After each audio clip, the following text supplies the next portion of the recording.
Assalamualaikum warahmatullahi wabarakatuh. Salam sejahtera untuk kita semua. Apa kabar pemirsa UG TV dimanapun Anda berada. Pagi ini kita ketemu lagi dalam program serial IKN.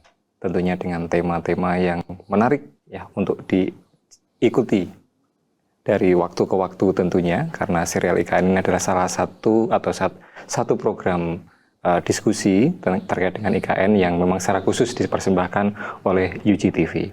Pada kesempatan siang hari ini ya, kita akan berbincang terkait dengan tema tahapan pembangunan Ibu Kota Nusantara. Dan untuk membahas mengenai hal tersebut, sudah bersama saya di studio, 2 narasumber dan 1 di Zoom. Yang pertama adalah Profesor Dr. Insinyur Budi Hermana MM. Beliau adalah tim pengembangan kampus PPU dan IKN Universitas Gunadarma. Assalamualaikum Prof. Waalaikumsalam. Sehat selalu ya Prof. Alhamdulillah selalu semangat kalau membahas tentang IKN. Selalu semangat ya Prof. Karena ini ditunggu oleh pecinta serial IKN ini. Iya kan, karena IKN kan terus berprogres ini Prof. Tentunya masyarakat perlu tahu lah. Gitu. Baik. Yang kedua adalah Ibu Dr. Insinyur Pancawati Dewi MT IAI. Beliau adalah Kaprodi S2 Arsitektur dan juga salah satu tim pembangunan kampus UG IKN dan Penajam Pasir Utara. Assalamualaikum Bu. Waalaikumsalam. Sehat selalu ya Bu. Alhamdulillah. Ya, moga-moga bisa memberikan perspektif dari sisi arsitektur tentunya ya. Dan tidak lupa adalah satu Mas Dian Rana, seorang YouTuber dari Kalimantan Timur yang sudah bergabung dengan kita bersama. Assalamualaikum Mas Dian. Waalaikumsalam. Selamat lagi ya. Ini backgroundnya sepertinya IKN malam hari ini. Masjid. Masjid Nusantara. Suasana malam hari. Iya, dan sudah siap menyongsong Ramadan kayaknya. Kelihatan ini udah kelihatannya gitu ya. Betul ya Mas Dian ya. Oke, baik pemirsa GTV. Baik, ketika narasumber tadi akan memberikan gambaran kepada kita bersama ya bagaimana tahapan-tahapan yang sudah dilakukan, tentunya tahapan pembangunan IKN. Nah, mengutip dari beberapa sumber yang dari media barangkali, kami menyampaikan bahwa pembangunan IKN tahap kedua ini, tahun 2025 sampai 2029 ini tentunya ada fokus yang dilakukan, yaitu pembangunan infrastruktur, ekosistem yudikatif, dan juga legislatif, serta pemindahan ASN. Nah, mungkin sebelum ke situ, barangkali kita akan lihat terlebih dahulu satu tayangan ataupun video yang ini juga dari Mas Dian Prof Budi ya, yang nanti kita bisa jadikan diskusi ya. Silakan ditayangkan dulu. Silakan Prof Budi. Ya, saya menyambung tadi yang sampaikan Pak Edi ya, bahwa itu kan tahap pembangunan secara makro ya, bahwa dari 2022 sampai 2045. Tetapi ini saya dengan Bu Panca ini juga selain memperhatikan itu sebagai acuan utama yang ada di rencana induk perincian rencana induk IKN, juga ada yang dimaksud dengan pentahapan secara mikro gitu kan. Jadi artinya bahwa setiap investor ketika itu definisi dari OIKN dan di Gunadarma termasuk adalah perguruan tinggi pertama yang masuk ke IKN, itu kan sebelum membangun. Nah, ini kalau nggak salah ini ada situasi pada bulan Mei lah tahun 2025, perkiraan sekitar itu ya, pertengahan Mei. Nah, itu kan sudah membangun, tetapi jauh sebelum membuat fondasi dan sebagainya itu ada tahapan yang harus kita lalui gitu ya. Saya masih ingat ya, untuk tahapan ini mungkin Bu Panca nanti bisa menambahkan. Setelah Gunadarma akhirnya diputuskan sebagai investor, dan itu yang termasuk perguruan tinggi pertama yang masuk ke IKN, itu kan akhirnya kita harus mulai membangun.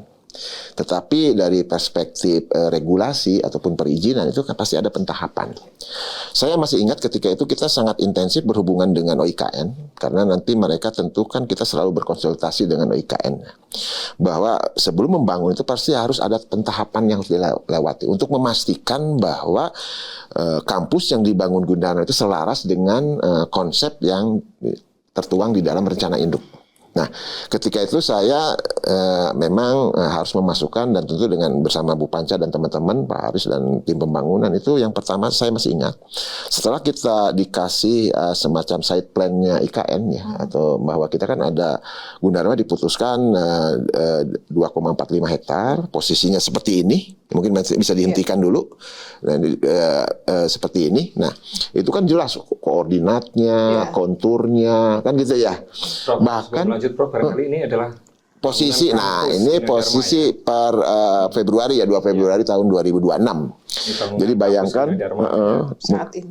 bagaimana kita membangun dalam relatif cepat. Mei tadi masih bor file ataupun fondasi, sekarang sudah seperti ini. Nah, ini artinya jauh sebelum itu kan pasti semuanya dipantau oleh OIKN.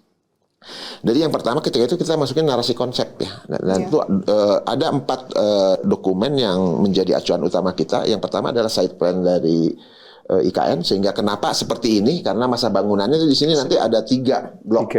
Ada yang bulat, ada kotak di tengah, kotak di belakang. 3 bangunan ya Prof? Ya, masa bangunan. Tapi walaupun di kotak yang kedua itu nanti kayak twin tower gitu kan. Jadi kita memang dari awalnya memang sudah seperti itu masa bangunannya gitu ya Bu Panca ya. Nah, kita baru harus masukin narasi konsep. Narasi konsep itu adalah sebenarnya Gunadarma mau bangun apa sih? Nah, baru kita bedah nih. Pertama rencana induk tadi, dokumen yang pertama. Yang kedua ada yang namanya cetak biru kota cerdas. Dirilis tahun 2023. Kemudian yang ketiga adalah pedoman bangunan cerdas. Nah, sehingga ketika dari rencana induk itu ada 8 prinsip pembangunan, konsep kotanya harus smart city, strong city gitu kan. Dan juga selaras katakanlah menunjukkan identitas nasional. Nah, akhirnya kita buatlah konsep. Biasanya itu melalui perdebatan rame dengan Bu Panca, kan biasa gitu lah. Ini kan bangunannya harus begini, harus berapa lantai, dan sebagainya itu banyak lah. Tapi itulah yang kita masukkan. Bahkan sampai ke penggunaan AI ketika itu. Karena di situ karena ada bangunan cerdas dan seterusnya. Nah, baru nanti akhirnya konsultasi dan dikurasi. Gitu kan. Nah, Bu Panca mulai puyeng. Nah, ketika itu saya masih ingat ya. Karena dari desain arsitekturnya, gitu kan, landscape-nya, gitu kan, harus lolos dulu melalui yang namanya proses konsultasi dan kurasi. Kurasi ya. Nah, itu Bu Panca tahu persis bagaimana enggak sekali gitu ya. Itu gimana Bu? 2 kali ketemu 2 kali. Pak Ridwan kami. Jadi pertama, alhamdulillah karena memang Gunadarma punya teman-teman Bu Panca dan kawan-kawan, kita punya S1 sipil, S1 arsitektur. Betul. Jadi kita punya sumber daya manusia yang memungkinkan dari mulai tahapan awal setelah narasi konsep masuk, di mana prinsip-prinsip itu yang akan kita terapkan di dalam bangunan seperti yang mungkin pemirsa tahu ini sekarang. Nah, itu kita udah sampai lantai 1 untuk apa, lantai 2 untuk apa, bentuk fasad dan sebagainya, materialnya. Nah, ini Bu Panca yang tahu persis. Nah, ini tahapan seperti inilah yang memang kami lakukan, sehingga setelah itu lolos baru kita struktur. Struktur itu harus sampai ditentukan berapa titik bornya gitu ya. Berapa meter, ukuran tanah, soil test, dan sebagainya. Mungkin nanti Bu Panca bisa menambahkan. Karena yang pertama kali berhadapan dengan tim kuratornya OIKN dan OIKN itu sendiri adalah konsep bangunan yang dimaksud dengan desain arsitekturnya. Nah, itu banyak prinsip-prinsip yang dia dievaluasi. Kita pun karena kita udah membaca tadi ya, ada pedoman bangunan cerdas, cetak biru kota cerdas. Jadi kita tahu apa sih harapannya dari OIKN ataupun pemerintah terkait dengan kampus kalau ada di IKN itu seperti apa. Tapi memang dari awal ada aturan yang memang kalau membangun di IKN itu harus melalui tahapan ini. Gitu ya. Dan bahkan mungkin Bu Panca bisa menambahkan, kayaknya relatif lebih cepat, tapi bukan berarti melupakan standar. Bahkan cepat tapi tahapannya semua dilewati karena lolos desain arsitektur, masuk ke struktur, geoteknik, nanti masuk ke landscape. Landscape sama PBG arsitektur lagi. Belum lagi ke MEP, mechanical, electrical, dan plumbing. Belum nanti sertifikasi green building-nya, smart building-nya. Jadi seperti itu Pak Edi. Jadi betul-betul semua aturan itu, nah memang ini nggak main-main kan, bangunannya kan memang harus betul-betul standar global gitu. Tapi memang saya rasa memang fokus ya, pemerintah kan fokus sehingga mungkin dinas-dinas terkait ataupun bagian-bagian terkait itu terkait dengan pembangunan fisik memang harus fokus ya untuk mempercepat proses, barangkali seperti itu ya Prof. Ya. Bu Panca ada tambahan Bu? Artinya tadi kan menambahkan apa yang disampaikan Prof Budi ya. Baik, saya akan mungkin sedikit menambahkan tentang tahapan tadi Prof ya. Tahapan benar, massing itu sudah ada, kita jadi bentuk-bentuk masanya karena itu sebenarnya kan ini ini yang Prof yang mungkin belum pernah saya sampaikan bahwa ini adalah dari nol. Ini pembangunan yang dari nol, gitu kan. Ini berbeda dengan proyek-proyek sebelumnya yang kita ada lingkungannya sudah tertata. Pembangunan dari nol. Nah, memang waktu itu yang urban design-nya sudah merencanakan sedemikian rupa dengan matching. Meskipun matching itu tidak harus kita ikuti sepenuhnya sebenarnya, dan kita pun juga tidak mengikuti sepenuhnya, tapi kita berkreativitas dan menyesuaikan dengan kebutuhan kita dan kondisi lingkungan setempat. Nah, ini memang prosesnya tadi yang seperti dijelaskan oleh Prof Budi, ada prakurasi kita termasuk cepat memang sebenarnya, karena kita lebih mengikuti rambu-rambu. Kalau saya sih boleh seperti itu. Kita lebih mengikuti rambu-rambu yang sudah ada, karena kalau kita lihat kemarin kan teman-teman kadang ada yang masih belum mengikuti sepenuhnya. Kemudian tahapan berikutnya memang masih panjang, dan terutama waktu itu yang masih PBG yang cukup ulet ya, karena kondisi tanahnya struktur, dari geoteknik yang struktur bawah, yang struktur bawah itu kita sampai ada tes segala macam ya, Prof ya, cukup lama. Itu harus tahan gempa. Ya, asistensinya cukup lama juga, gitu, kondisinya tanah yang berbeda. Mungkin teman-teman dari sipil yang bisa menjelaskan lebih detail. Kemudian kita juga PBG lagi tentang desain arsitektur secara lengkap dan landscape-nya. Nah, di sini Pak Edi kalau melihat bahwa kondisi tadi yang gambar yang terakhir itu sebenarnya kan sudah jauh beda dengan kondisi awal kita mendesain. Tadi Prof Budi juga menyampaikan ada titik koordinat, selain titik koordinat juga ada elevasi karena tanahnya kita berkontur. Kemudian ini gambarnya bolak-balik ini. Perubahan itu gambarnya bolak-balik sekali berubah. Kadang-kadang disesuaikan dengan kondisi lapangan ya. Ketika di awal saya masih ingat ya, ketika meshing itu atau ada pedoman rambu-rambu dari sana itu kan kontur kan agak berbeda ya. Di sekitar kampus itu ya. Sekarang kan malah relatif rata gitu kan. Nah, ini kan seperti itu ya, perlu penyesuaian. Ini memang tantangannya Prof. Jadi ini seperti kalau di kita ini design and build, sebenarnya desain dan pembangunan itu berjalan bareng. Gitu. Tapi berjalan bareng itu biasanya antara desain dan konstruksi pembangunan. Kita saling bersinergi di situ, melengkapi kondisi yang ada. Tapi ini yang benar-benar menjadi tantangan buat kita adalah kondisi yang dari nol. Lingkungan sekitarnya belum ada. Jadi kalau kita dari gambaran awal sekarang udah jauh berubah. Satu aja jalan. Jalan itu lebih lebar dari perencanaan semula. Kemudian yang kedua elevasi. Ya, yang dulu itu kita cukup curam ya dengan jalan. Sekarang tidak. Jadi ini ganti lagi nih desainnya nih. Akhirnya mengakibatkan kita juga akses masuk, Prof. Akses masuk untuk yang pedestrian nanti akan berubah, sedikit berubah. Jadi memang tantangannya juga saya masih ada tantangan juga adalah bagaimana kita membayangkan nanti tetangga-tetangga kita di sekitar kita. Kan belum ada, Pak Edi. Jadi kita bingung, ini tangga nanti gimana sih? Karena yang dibangun yang berbatasan dan kita apa? Jalan gitu kan? setapak itu kan nggak boleh ada pagar. Rambu-rambu tadi. Betul. Dan kita pun nanti kalau di situ kan belum kelihatan, baru jalan besar aja. Padahal kan yang dari 2,45 itu nanti ada jalan-jalan kecil tuh. Ya, jalan setapak lah. Bahkan di meshingnya itu kan ada yang jalan setapak di bawah, ada yang di atas. Dan itu harus nyambung ke tetangga. Gak boleh ada sekat ya. Padahal tetangganya kita pun belum membangun. Belum bangun gitu. Ini gimana berarti kan kita buntu seolah-olah kan gitu. Kalau kita bangun jalan setapak lah, ininya yang di tetangga sebelah masih kosong ya. Tetapi dari meshing ataupun dari site plan-nya IKN itu memang udah jelas rambu-rambunya. Memang betul. Kadang-kadang memang ada penyusian gitu ya, dengan kondisi di lapangan ketika itu progresnya ya. Seperti tempat lain pun dan juga Prof yang dulu memang udah desain kayaknya curam berkontur, sekarang ternyata rata.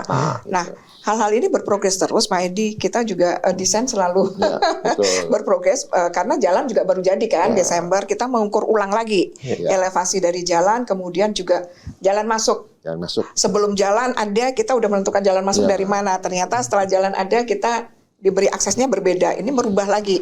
Tapi yang menarik sih sebenarnya setiap progres itu IKN itu selalu konsultasi, selalu berkoordinasi dengan para investor lah, sebutan dari perspektif termasuk Gunadarma, termasuk dengan jalan udah jadi, ada MUT, nanti koordinasi lagi titik keluar gasnya, pumpnya, listriknya di mana, kan disesuaikan dengan nanti gardu kita di mana kan gitu. Jadi benar-benar kan ini Prof ya, di dalam desain, di dalam persil kita selalu berkoordinasi dengan apa nanti yang akan terjadi di sekeliling kita, katakan seperti itu gitu ya. Dan itu memang kata kuncinya. Saya juga masih membayangkan ini nanti sekelilingnya apa, jadi harus membuat yang fleksibel kalau seandainya di sebelahnya ada apa dan lain sebagainya.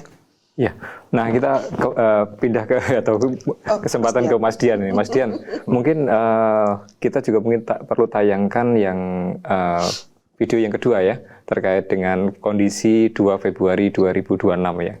Nah, ini mungkin Mas Dian bisa mencoba memberikan komentar ya terkait dengan progres pembangunan IKN, terutama di area Gunadarma ya. Silakan ditayangkan dulu. Nah, sambil nunggu Mas Dian untuk ditayangkan, ya memang nih Mas Dian itu tahu persis lah. Iya. Ya, Update selalu terus ya, update terus IKN dan juga Gunadarma ya.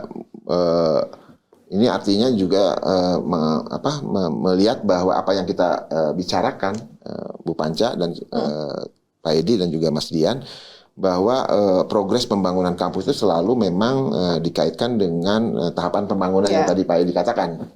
Cuma kalau dari perspektif kami dari tim pembangunan, memang di satu sisi karena kita dalam konteks relatif membangun sendiri, mendesain sendiri gitu ya. Karena ada Bu Panca, ada teman-teman dari teknik sipil gitu kan. Nah ini sebenarnya tantangannya juga luar biasa sebenarnya gitu ya. Apalagi kan kita berbicara dengan waktu. Nah ini silakan Mas Dian, ini adalah produk Mas Dian ketika kami, ini sebenarnya menarik Pak Edi ya. Sebelum ngebor itu kan kami harus mohon maaf harus membabat hutan dulu. Itu ada surat edaran dari OIKN. Kalau yang kecil-kecil dilaporkan, baru ini dipindahkan ke titik yang sudah ditentukan oleh IKN. Oh, dipindahkan, bukan Iya, tidak boleh dipakai. Kemudian kalau yang besar itu juga harus lapor dulu, harus izin. Dan berapa pohon yang besar, berapa yang kecil-kecil dilaporkan, persetujuan turun. Nah, alhamdulillah ketika itu yang hutan yang di pojok ini kan relatif masih kecil-kecil ya. Jadi setelah izin keluar, ditebang, dikumpulkan satu titik, nanti baru ada yang ngambil. Iya. Dari tim IKN ya. Karena konsepnya kan tidak merusak lingkungan. Iya. Sampai sejauh itu. Dan ada apa istilahnya itu trade off lah antara kalau bangunan segini maka yang harus dijaga seperti itu. Nanti Bu Panca yang bisa tahu. Mungkin silakan Mas Dian. Ya Pak, sebenarnya menarik ya Pak, saya dengar dari penjelasan dari Profesor tadi tentang bagaimana ini ya perubahan-perubahan yang harus disesuaikan. Kalau kita yang melihat dari luar kan memang terlihatnya oh kemarin kan seperti ini ya, kok sekarang jadi berubah. Mungkin yang awalnya perkiraan publik itu pintu masuknya di mana dan lain-lain, pada saat sudah jadi jalan itu akan berubah, dan tadi sudah ada dijelaskan juga ternyata serumit itu ya untuk prosesnya. Tidak muncul begitu aja ya. Ya, karena kan ada beberapa lokasi yang di awal kita itu kira-kira nih seperti ini, gitu. Tapi ternyata pada saat sudah hampir final kita tuh oh jadi gini ya gitu, berbeda gitu. Ternyata dalam perjalanannya ada proses-proses yang memang tidak mudah dan banyak penyesuaian. Akhirnya kita sebagai publik yang melihat dari luar itu memahami kenapa berubah atau mungkin kenapa perkiraan kita meleset. Itu sih. Badan ini kalau saya lihat beberapa kawasan di dekat Gunadarma selain jalan utama yang sudah kita lihat ini kan juga Gunadarma ini berdekatan sama jalur utama yang jalan bebas hambatan yang segmen 6C yang saat ini terhubung ke Bundaran Sembu Kebangsaan sisi barat dan juga Istana Wapres. Nah kalau saya lihat ini kan Gunadarma berada di tengah-tengah antara jalan ini nih, jalan utama yang kita lihat ini dan juga jalan bebas hambatan yang segmen 6C.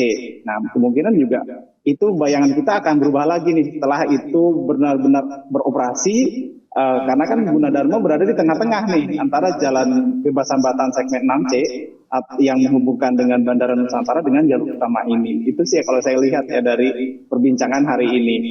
Dan ini ya kondisi terbaru dari Gunadarma yang kita lihat di sore hari ini. Itu sih Pak kalau dari saya Pak. Baik, pemirsa UTV ini langsung ya, artinya Mas Dian Ranani mengambil langsung dan update setiap saat ya, karena beliau adalah YouTuber yang ada di IKN ya. Artinya apa yang dihasilkan oleh video-video beliau ini up to date ya di sana gitu.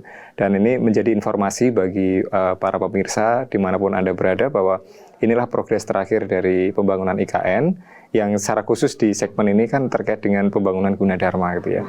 Nah, mungkin Bu Panca ada tambahan Bu Panca terkait dengan proses tadi gitu ya. Ya. Karena itu kan barusan kan kita melihat yang Gunadarma tadi kan, artinya bisa ditampilkan lagi. Bisa ditampilkan lagi barusan ya. Yang bangunan yang gedungnya 6 lantai itu. Apakah itu memang sudah sesuai dengan konsep kita? Apakah memang karena kan tadi Ibu mengatakan sangat dinamis nih. Kalau konsep secara keseluruhan masih tetap sama ya, Prof ya, Sama-sama. dari bangunannya. Hanya kita lebih banyak yang elevasi, kita menyesuaikan itu. Kemudian itu mempengaruhi juga akses ke dalam, desainnya, secara desain ya, akses ke dalam, secara desain. Karena itu memang cukup agak besar juga yang elevasi, terutama jalan. Jalan dulu kan ini tidak rata seperti ini kan, Prof? Betul. Ya, stop dulu coba ini. Dulu itu kan Agak lebih mendekat terus cekung gitu ya, jalan-jalan utama itu. Nah, ini yang memang mempengaruhi desain, terutama akses ke bangunan. Oke. Cukup dulu ya. Tapi kalau secara ini Pak Edi, secara konsep besar itu masih sama seperti kurasi, tapi biasalah kita kadang arsitek itu kalau dikasih waktu ya akan berubah lagi kan, gitu kan, kreativitasnya selalu muncul lagi. Jadi secara detail itu pasti akan ada perbaikan-perbaikan. Tapi ada beberapa, nah ini Prof yang saya waktu kesini kapan ya, waktu kita ada acara itu yang alhamdulillahnya bahwa yang kita pernah saya bayangkan pada waktu saya melihat secara makro di site plan petanya itu dari udara ya, lokasi kita dengan lokasi Istana Negara itu kan pernah saya coba tarik sumbu imajiner waktu itu. Saya membayangkan dan berharap bahwa kita bisa melihat sumbu imajiner ke Istana Negara, dan ternyata di lantai mezanin ya, lantai 2-nya ini kita memang dulu kita sudah siapkan itu garis itu, ruang-ruang itu sampai di rooftop itu bisa ke arah view-nya adalah ke arah Istana Negara. Dan alhamdulillah di lantai mezanin kemarin sudah mulai terlihat meskipun samar-samar di balik pepohonan. Itu saya sempat sih nah ini kan kelihatan kan di rooftopnya kan masih apalah. Ini menarik nih proses kreatifnya ya. Karena ketika kita kan harus mendesain rooftop ini kan fungsinya untuk apa? Kan gitu ya. Ketika itu kan kita konsepnya bahwa di atas pun bisa untuk belajar, bisa untuk healing. Nah, ketika kita sampai di lantai 6 ini yang memang rooftopnya belum selesai, kan nanti kan tahapannya insya Allah tahun ini juga ya. Itu kan topping up gitu lah istilahnya kan gitu ya. Nah, karena kan fasad dan sebagainya ini paralel Pak Edi. Selain yang interiornya pun sedang kita masih berjalan. Jadi seolah-olah kan tidak ada aktivitas nih. Sebenarnya di dalam tuh banyak teman-teman kita yang sedang kerja keras gitu ya. Karena setiap lantai pun nanti keramiknya seperti apa, bahan-bahannya untuk ornamennya seperti apa, itu di dalam sedang kita garap. Tapi yang menarik adalah kita mungkin bisa menceritakan bagaimana proses kreatif untuk yang rooftop ini gitu ya. Karena apakah harus ada energi surya, kemudian ada gazebo untuk pembelajaran, rapat dan sebagainya. Tetapi di sini view-nya tuh bagus sekali gitu ya. Bahkan Istana Garuda, Istana Wapres itu makin jelas. Kalau gitu. nggak salah kan kemarin saya sempat nitip ke teman-teman tim itu UGTV untuk pada waktu proses kita di awal menentukan desain ini untuk coba dengan drone. Naik ke berapa level ketinggian kira-kira coba dapat nggak gitu kan view untuk ke Istana Negara, katakan seperti itu. Dan kemudian nanti ini akan berbeda ya Pak Edi ya, karena kita memang konsepnya ini adalah mengurangi penggunaan energi secara maksimal. Kita kemudian akan banyak membuka ini ya Prof ya, bukaan ya, ruang-ruang di luar, belajar di luar, sampai di dalam bangunan pun di dalam bangunan pun nanti akan banyak yang kita buka untuk, saya yakin view-nya pasti bagus ini nanti di sekitarnya. Kemarin pun ketika kita acara besar itu kan ketika launching program internasional itu ya dengan Smart Classroom-nya, saya kan sempat naik ketika itu rooftopnya belum sampai atas gitu ya. Tapi kan nanti kan ada jalan akses tangga, ada 2 lift ya, lift untuk kebakaran, lift untuk dosen ataupun yang mahasiswa itu kan di tengah ya, di tengah. Nah itu view-nya memang udah bagus, dan apalagi rasanya sih kalau toh nanti ada ke depannya kan di tahap pembangunan pasti ada bangunan-bangunan lain gitu ya. Pasti kan gitu ya. Pasti ada bangunan lain gitu. Itu yang mau saya tanyakan Prof. Artinya kalau imajinernya menuju ke istana. Tapi ini gini. Ketika membangun itu kan ada aturannya bahwa maksimal itu lantainya kan 12. Kita ini kan 6 lantai. Karena ada pertimbangan lah, pertimbangan dari sisi waktu supaya segera digunakan. Tetapi nanti 2 blok berikutnya yang di tengah gitu kan, yang Twin Tower sama yang di belakang yang dengan embungnya ya, dengan view-nya embung gitu kan. Itu memang kita dalam rencana kami itu memang 12 lantai kita maksimalkan sesuai dengan aturan, dan rasanya mungkin nanti 2 kali lipat dari sini ya masih bisa memandang gitu ya dengan insya Allah begitu Pak Edi. Takutnya ketutupan gedung sebelah. Ya, memang. Tapi gini Pak Edi, di dalam perencanaan untuk desain arsitektur tuh kadang ada yang dikatakan sumbu nyata dan sumbu imajiner gitu ya. Jadi toh apapun itu sebenarnya kita udah dapat sumbu imajiner itu sebagai guidance kita, acuan kita di dalam merancang sebenarnya menentukan untuk desain, terutama biasanya adalah view ya, bukaan, akses dan lain sebagainya.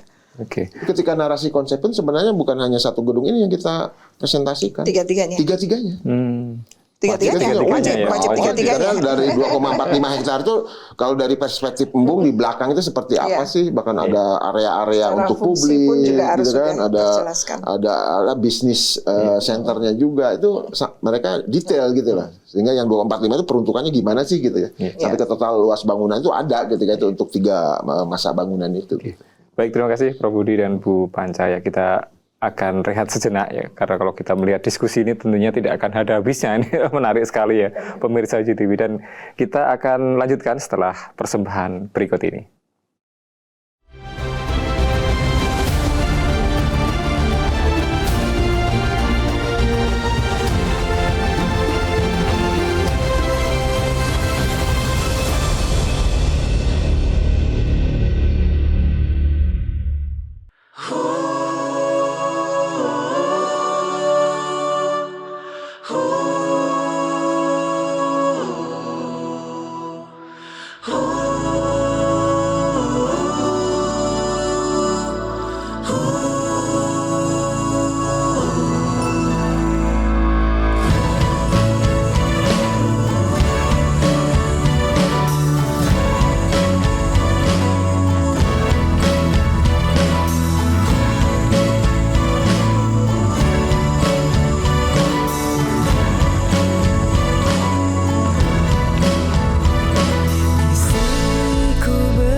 Tanah yang seindah ini, nuansa khatulistiwa di negeri yang sejahtera. Ibu kota kita, ibu kota Nusantara, pintu gerbang Indonesia, kota dunia untuk semua.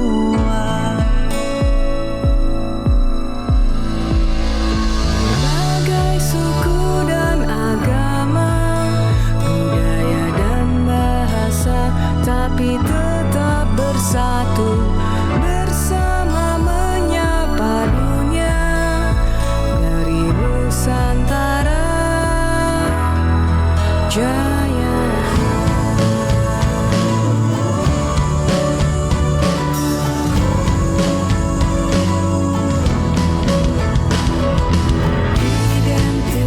Nasional, kota yang selaras dengan alam, penggerak ekonomi masa depan, kota dunia untuk semua.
Ya, baik pemirsa UTV, masih bersama saya Edi Priantoro dalam program serial IKN. Dan kali ini tema yang kita diskusikan adalah tahapan pembangunan IKN. Dan saya tidak sendiri, saya masih bersama dengan Prof. Budi, juga Bu Panca, dan juga Mas Dian Rana melalui online langsung dari Kalimantan Timur. Nah, mungkin sebelum kita lanjutkan diskusi kita, baru saja kita menyaksikan satu tayangan persembahan ya, ataupun lagu yang di-aransemen oleh Academic Band. Ya, tentunya ini dari syair, kemudian video yang mendukung dari video klipnya, itu kan menunjukkan bagaimana sih kemegahan IKN itu ya. Nah, kalau dari sisi video tentunya itu sudah kita desain sedemikian rupa supaya mendukung cerita ataupun lirik yang ada di dalam lagu tersebut. Nah, dari liriknya sendiri nih Prof. Budi, ini kenapa ada liriknya yang muncul seperti ini, Prof? Silakan, Prof. Ya, baik. Jadi ketika ada arahan bahwa dari pimpinan bahwa Gunadarma menuju ke IKN, itu kan semua Tridharma kita arahkan ke sana, gitu kan? Dari mulai pembukaan 8 prodi di sana, termasuk serial IKN, kemudian juga hibah-hibah penelitian dari Kementerian Menko PMK ketika itu, dari Kementerian Pendidikan ketika itu, memang arahnya ke sana. Itu memang udah satu motivasi bahwa setelah ada arahan kita akan menuju ke sana. Nah, ternyata pimpinan pun tidak cukup dengan Tridharma gitu ya. Ternyata kita selain serial IKN dan juga cobalah dibuat lagu yang merepresentasikan dengan IKN. Ketika itu ada 2 lagu sebenarnya Pak Edi ya. Ada lagu tentang Penajam Pasir Utara gitu kan, dan juga ada lagu tentang IKN. Nah, kami kan proses kreatifnya dengan tim akademi ya, Ben sama Bu Matisa juga kan, kalau saya kan biasa nulis ilmiah gitu, ketika tiba-tiba harus membuat lirik. Ya, akhirnya bahan pertamanya ya undang-undang tentang IKN dan rencana induk itu. Sehingga kenapa di liriknya ada kota untuk semua ya, kota dunia untuk semua. Gitu. Nah, itu kan visi yang tercantum di undang-undang. Betul. Ya kan? Gitu. Ya, itu artinya visi kita itu tuh. Ini kota ini untuk semuanya loh, gitu kan, untuk kita gitu kan. Tetapi akhirnya tujuannya untuk itu kota dunia untuk semua itu adalah ada 3 tujuan. Sebagai identitas nasional, gitu kan, gitu ya, sebagai kota berkelanjutan, kemudian juga penggerak ekonomi masa depan. Nah, itu terminologi kan harus masuk, karena pesan yang ingin kita sampaikan, ya itulah melalui lagu ini, gitu ya. Kalau tambahan lirik yang lainnya terkait dengan lokasi, ya geografi, keragaman budaya, alam. Tapi lagi-lagi saya malah mengerucut ke kota dunia untuk semua dengan 3 tujuan tadi. Nah, ini keinginan kami, ya itu lirik itu bisa menyampaikan tadi visi, tujuan, ataupun karakteristik khusus dari IKN. Nah, mudah-mudahan sih tersampaikan gitu ya. Karena nanti lagu ini kan akan terus dengan visualisasi, ya mungkin setiap video klipnya akan diupdate gitu ya. Sesuai dengan nanti bagaimana lagu IKN itu pada tahun 2022 baru seperti ini. Ya, nanti ada versi-versinya ya. Titik nol masih ingat kan dulu ke lembah gitu kan. Gitu. Nanti tadi Pak Mas Dian ada perubahan-perubahan. Nanti pun lagu ini visualisasinya mungkin akan menyesuaikan ya. Gitu. Baik, terima kasih Prof. Budi ya. Jadi pemirsa UTV kalau ingin melihat seperti apa lagunya boleh diakses melalui YouTube UGTV ya. Untuk coba dilihat, difahami kira-kira syairnya sesuai dengan undang-undang yang disampaikan Prof. Budi atau tidak gitu kan. Ini luar biasa tentunya. Kalau kita memperhatikan memang benar ya, keragaman suku, agama dan budaya dan identitas nasional gitu ya. Sebagai identitas nasional. Baik, sebelum kita lanjutkan diskusi yang menarik ini, kita saksikan satu tayangan terkait dengan kondisi terkini dari IKN. Silakan. Nah, nih Sumbu Kebangsaan Sisi Timur nih. Silakan Prof. Budi atau Bu Panca nih. Prof. Budi dulu, saya masih Sumbu Kebangsaan itu betul-betul adalah sentral dari KIPP ya, kawasan inti pusat pemerintahan. Itu luasnya sekitar 6.600 hektar ya. Ya 12 kali 5 kilo lah kalau berbentuk persegi ya. Disitulah memang fokus pembangunan untuk tahap pertama. Tetapi untuk tahap kedua ini setidak-tidaknya ada milestone ataupun tonggak penting, yaitu sekarang kita sudah membangun yang hampir jadi dan akan digunakan di bulan Ramadan ini adalah Masjid Nusantara dan Basilika dan tentunya rumah ibadah yang lain. Tetapi dua ini yang kelihatan progresnya paling cepat. Ini Bu Panca pasti masih ingat ya, ini hampir mirip dengan Masjid Istiqlal dengan Gereja Katedral di Iya, Jakarta. Jakarta, betul. betul ya. Ini menunjukkan merepresentasikan Bhinneka Tunggal Ika, kerukunan antar umat beragama gitu kan.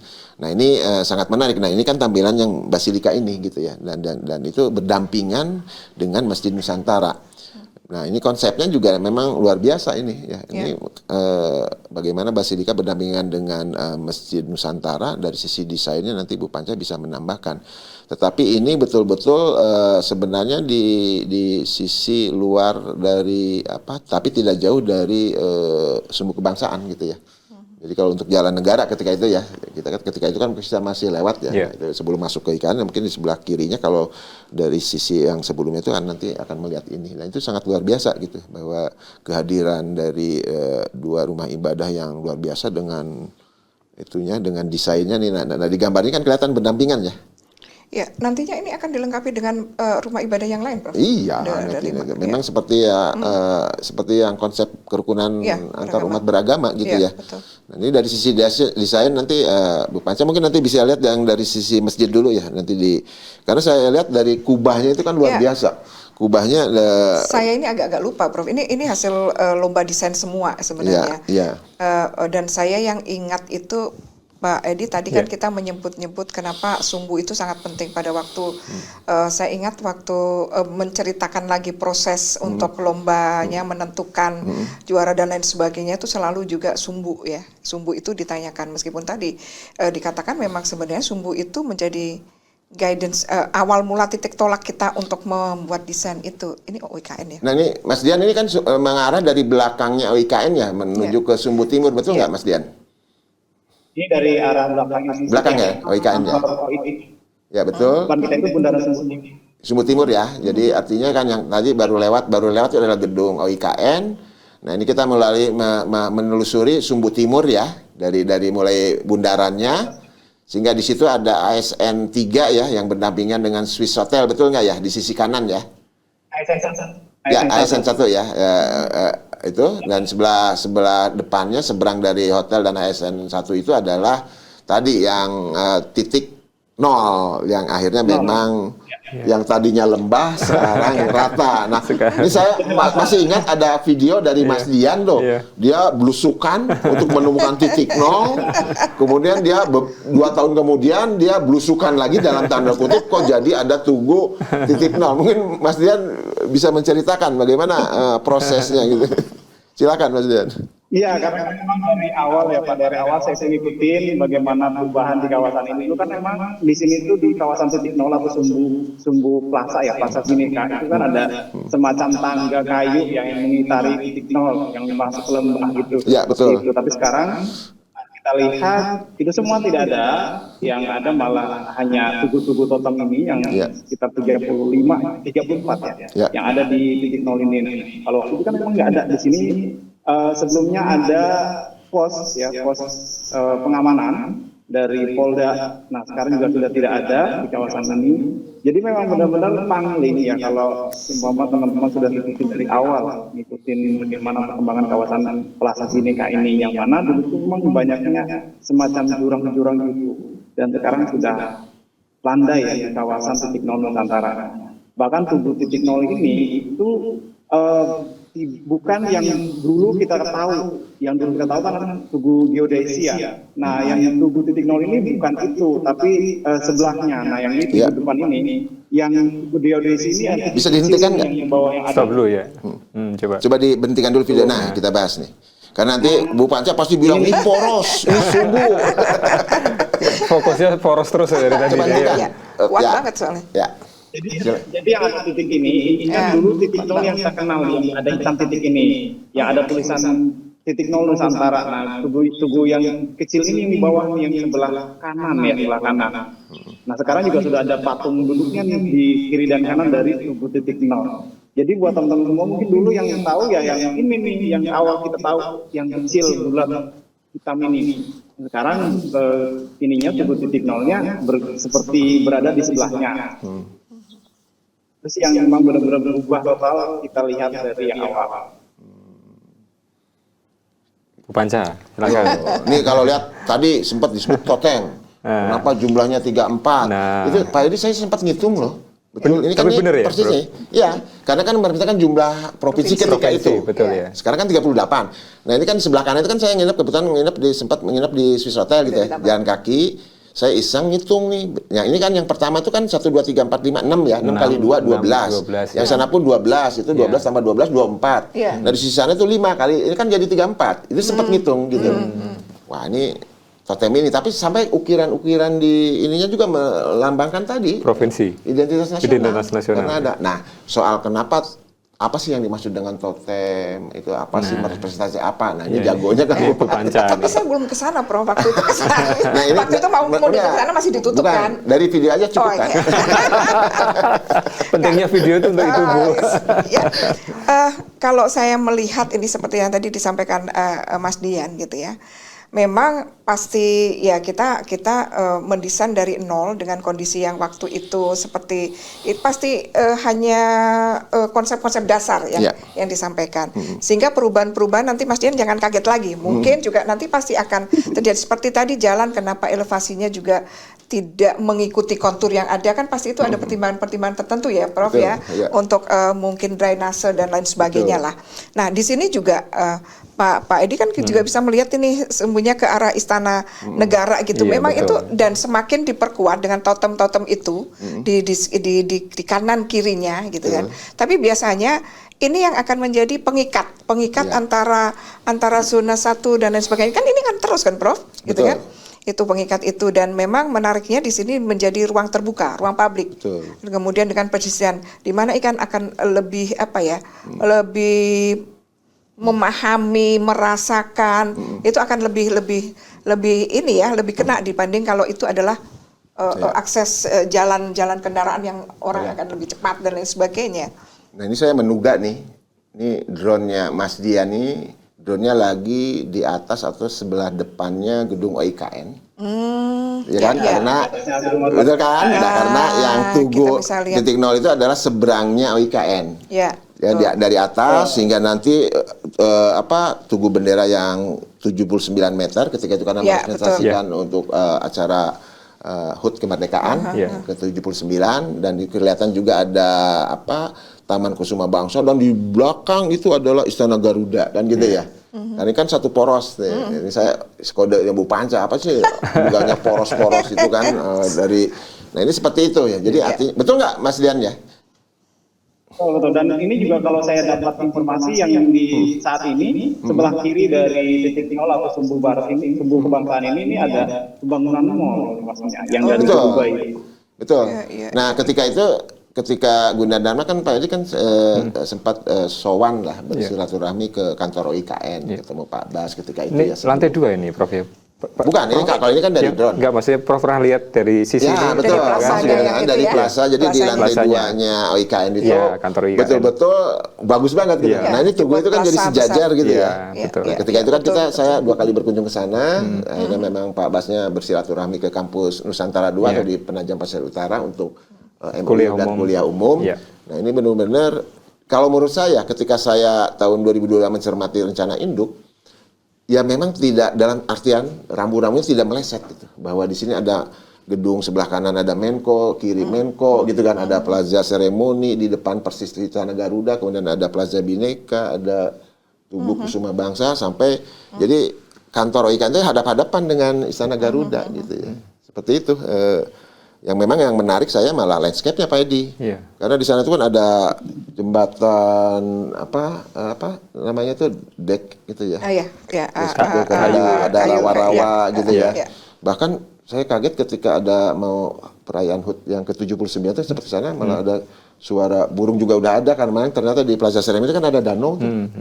Landscape-nya gitu. Nah, landscape-nya nah ini sebenarnya kita pun harapannya nanti ketika kembali ke kampus Gunadarma ya memang menyesuaikan karena ini ada 8 prinsip pembangunan ini yang kondisi mendesain sesuai dengan kondisi alam. Nah ini bagaimana caranya sesuai kondisi alam? Nah Bu Panca nanti yang biasanya yang ada prinsip-prinsip. Kalau kita lihat yang samping kanan kiri ini kan hijaunya tetap dipertahankan ya Prof ya. Artinya memang sesuai dengan konsep pembangunan kita IKN kan sebagian dibangun, sebagian tetap hijaunya tetap harus muncul Ya, kan gitu. betul. Ini kita lihat kan dari sini sampai ujung sana kan seperti itu. Ya. Ada tambahan Bu Panca? Ya, kalau ini kembali lagi ya, saya hanya ini ke yang sumbu filosofi ya, Ya, Prof sumbu ya. filosofi. Kita juga ingat bahwa di kota-kota di Indonesia pada zaman dulu itu juga selalu dibangun dengan menggunakan itu, sumbu filosofi itu Ya. dulu untuk membangun kotanya, Betul. membangun kotanya. Saya ingat kemarin mahasiswa juga sedang tugas studionya mengerjakan yang di kawasan Jogja Malioboro, kita kenal juga simbol filosofi Yogyakarta yang dari Gunung Merapi ke Pantai Selatan dan lain sebagainya, itu memang pengikat gitu kan. Dan saya melihat ini memang semakin ditegaskan gitu, ditegaskan. Dan kita lihat juga, saya pernah, kalau saya sekali kalau nggak salah Prof, yang 2 kali juga yang di OIKN kita ada di decknya, Ya, memang itu ini pasti kesengajaan kan. Makanya di sini itu kadang kita sebagai arsitek itu memang tidak bisa pada mendesain itu dengan membayangkan. Kita tidak ada di lokasi on-site itu sangat sulit.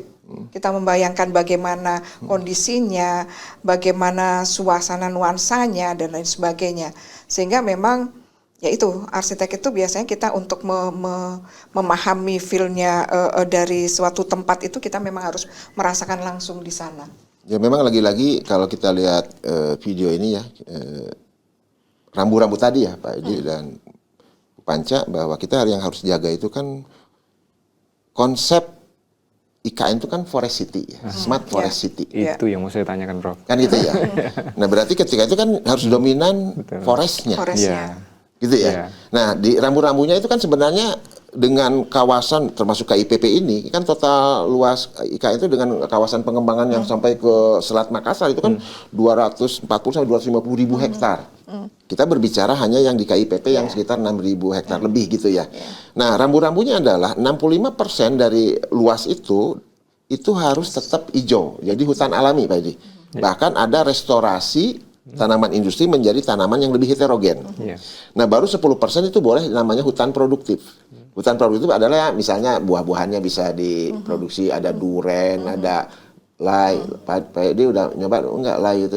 Sudah Kan? Jadi artinya bahkan landscape ketika Bu Panca diskusi dengan tim landscape-nya sana harus ditentukan di 2,45 itu ada berapa pohon endemik. Ya. Ada berapa pohon yang untuk hiasan mata yang indah-indah, bahkan peraturan rambu-rambunya, ada nursery-nya, Ya. ada pembibitannya. Saya nggak tahu, lupa. Yang tanaman endemik di sana itu kan ada tangkirai, ada ulin, Iya, ulin, betul iya, ya? iya. Tapi yang penghiasnya itu apa saja, itu sampai seperti itu, pemirsa UGTV ya, ngatur jumlah pohon. Nah, saya sih nggak ikutan ketika ngitung jumlah pohon itu.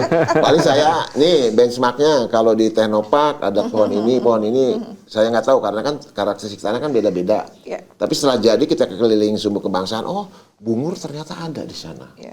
Dan tumbuh bagus. Bungur itu adalah pohon tahunan yang bunganya ungu.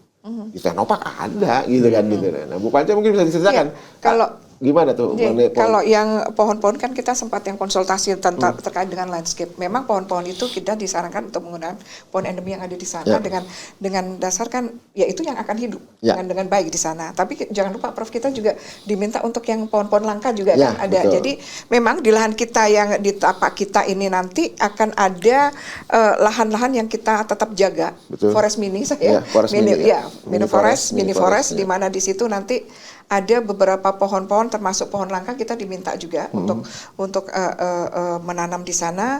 Kemudian itu untuk menjaga lingkungan tadi. Ya. Sampai kenapa tadi kalau kita ini istilahnya 0% ya Prof. Jadi kalau kita membangun sekian meter persegi kita pun harus menyediakan landscape di atasnya. Makanya kita gunakan tidak hanya di rooftop sebenarnya tapi di teras-teras di beberapa lantai itu kita buka.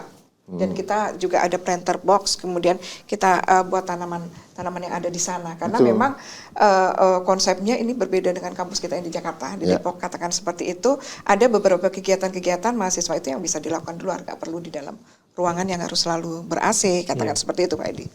Ya ini artinya kan kalau misalnya apa yang disampaikan atau kita diskusikan hari ini bahwa pembangunan IKN tentu melihat dari berbagai aspek tadi ya Prof ya. Artinya pembangunan fisik juga tetap menjaga keberlanjutan alam ya Prof ya.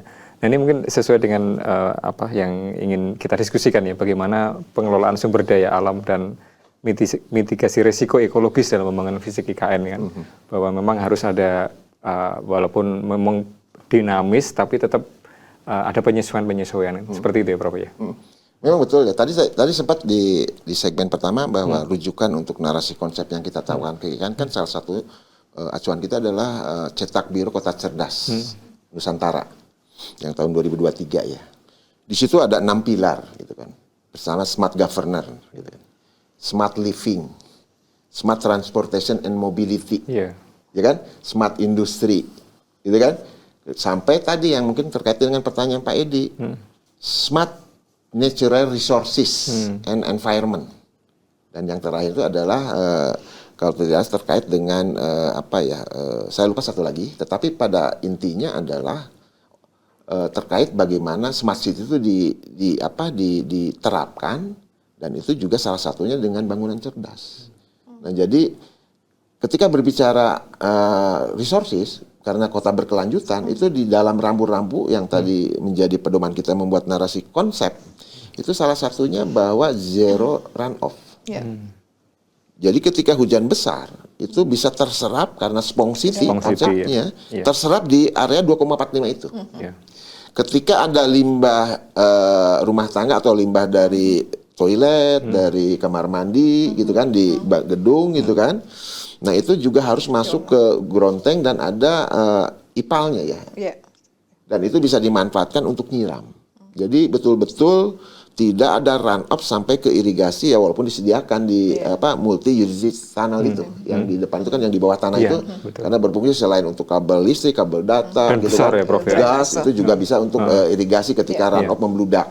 Nah itu sampai sejauh itu. Jadi bagaimana alam itu tetap kita jaga, karena prinsip yang pertama tadi mendesain sesuai dengan kondisi alam. Nah bagaimana pengelolaan limbah-limbah internal pun dengan zero run off, tidak boleh limpasan keluar, jadi benar-benar ya mungkin nanti kita pikirkan juga ada biopori, ada embung, dan alhamdulillah kita punya embung di belakang itu, di belakang gedung 3 ya. Betul. Nah itu kan bisa dimanfaatkan untuk nyiram, gitu kan, sebagainya. Jadi betul-betul prinsip yang pertama itu kan mendesain sesuai dengan kondisi alam betul-betul harus diterapkan, dan itu kita munculkan di narasi konsep. Karena cetak biru kota cerdas itu subjudulnya adalah transformasi hijau dan digital. Nah kalau digital ya memang kita sudah ada pakar-pakar kita ya, teman-teman kita bagaimana smart building ini diterapkan, termasuk dengan nanti superkomputer hadir di sana. Tadi misalnya dari sisi keamanan, kok boleh ke halaman ke atas itu publik boleh? Karena nanti di cetak biru disebutkan harus face recognition diterapkan untuk mobilitas, tapi tetap dipantau gitu. Tapi mereka nyaman untuk masuk ke halaman kampus. Seperti itu yang dimaksud dengan tidak boleh ada pagar, tapi bukan berarti tidak ada pemantauan. Gitu. Nah, ini smart yang menarik, ya. Konsep smartnya keluar tadi ya, smart living gitu kan. Seperti itu. Baik, terima kasih Prof Budi dan Bu Panca ya. Pemirsa UTV, tidak terasa nih diskusi kita sangat menarik ya. Tentunya serial IKN selalu hadir untuk pemirsa terkait dengan berbagai perspektif terkait dengan IKN ya. Nah, tentunya pada kesempatan kali ini kita dari perspektif arsitektur dan Prof Budi kita sudah diskusikan ya bagaimana pembangunan itu ternyata membangun gedung di IKN tidak semudah yang kita lihat, atau mungkin Mas Dian hanya melihat pertumbuhan gedung itu, tetapi prosesnya sangat luar biasa gitu. Baik pemirsa UTV, mungkin itu ya diskusi kita untuk serial kali ini. Kita akan ketemu pada serial berikutnya dengan narasumber yang inspiratif dan juga tema-tema yang inspiratif pula. Atas nama kru yang bertugas, kami ucapkan terima kasih. Assalamualaikum warahmatullahi wabarakatuh.